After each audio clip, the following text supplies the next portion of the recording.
Setelah ditetapkan sebagai tersangka kasus penodaan agama, pimpinan Pondok Pesantren Al Zaitun, Panji Gumilang, akhirnya resmi ditahan.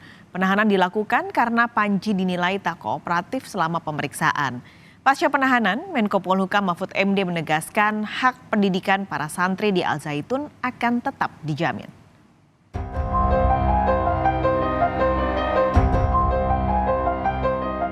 Kasus dugaan penodaan agama yang dilakukan pimpinan Pondok Pesantren Al Zaitun, Panji Gumilang, memasuki babak baru. Setelah sempat diperiksa sebagai saksi dan melakukan gelar perkara, penyidik menaikkan status Panji menjadi tersangka dan langsung menahan Panji. Panji ditahan selama 20 hari pertama, terhitung mulai Rabu dini hari di Rutan Bareskrim. Polisi menyebut salah satu alasan penahanan Panji karena pimpinan Al Zaitun itu tidak kooperatif saat diperiksa. Ya, seperti saya jelaskan tadi bahwa penyidik untuk menetapkan kasus ini, penyidikan harus memiliki alat bukti yang cukup sesuai yang diatur oleh KUHP. Nah, alat bukti ini lebih dari cukup.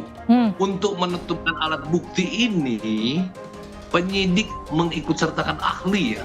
Jadi penyidik tidak berpendapat sendiri. Nah, jadi prosedur itu kita lalui. Kemudian bukti juga diuji ya di laboratorium forensik Polri, dan terakhir penyidik menilai saksi ahli pidana sudah mengatakan cukup untuk ditetapkan sebagai tersangka. Jadi bukan ujuk-ujuk menetapkan seorang PG menjadi tersangka tanpa alasan. Penahanan Panji turut menjadi perhatian Menko Polhukam Mahfud MD. Apresiasi disampaikan Mahfud kepada Polri. Alasannya, Polri dinilai telah bekerja cepat dan cermat dalam pendalaman dugaan penistaan agama dengan memanggil sejumlah ahli. Mahfud menegaskan hak pendidikan para santri di Al Zaitun akan tetap dijamin berjalan sebagaimana mestinya. Antisipasi untuk menjaga manajemen atau penyelenggaraan Pondok Pesantren Al Zaitun. Karena Pondok Pesantren Al Zaitun itu sebagai sebuah lembaga pendidikan pesantren, itu tidak ada masalah.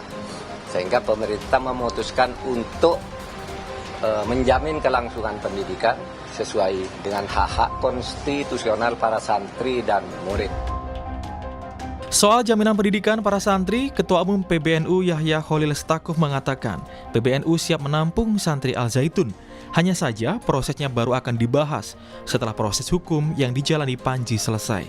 Nah, saya kira sekarang juga sudah mulai ada antisipasi lah ya oleh pihak-pihak yang terkait, apakah itu dari pemerintah maupun dari yang lainnya gitu. Dari Nahdlatul Ulama sendiri, kami siap kalau memang nantinya misalnya disuruh menampung siswanya, kami siap. Di NU ini ada banyak lembaga pendidikan yang siap begitu. Saya kira organisasi yang lain juga siap. Namun komentar berbeda dilontarkan kuasa hukum Panji Gumilang, Hendra Effendi. Hendra mempertanyakan proses hukum di Bareskrim yang terkesan cepat. Hendra bahkan mengklaim ada unsur kriminalisasi terhadap kliennya. Tidak terima dengan penahanan kliennya, pihak kuasa hukum Panji akan mengajukan penangguhan penahanan.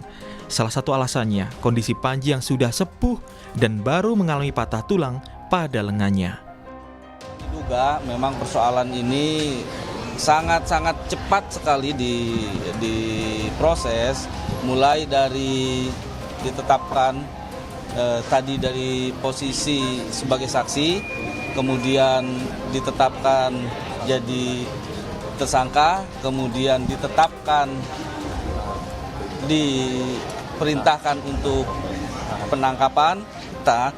Dia dari awal sudah menduga bagaimana terjadinya kriminalisasi dan politisasi persoalan Pak Panji Gumilang ini. Panji Gumilang sebenarnya tidak hanya berurusan dengan hukum di kasus penodaan agama. Ada dua kasus lain yang juga tengah disidik polisi, yakni dugaan TPPU dan dugaan penyalahgunaan zakat serta dana bos di Al Zaitun. Setidaknya, pada kasus penodaan agama saja, polisi menindaklanjuti 3 laporan yang masuk yang membuat Panji kini terancam hukuman maksimal 10 tahun penjara. Tim Liputan, Kompas TV.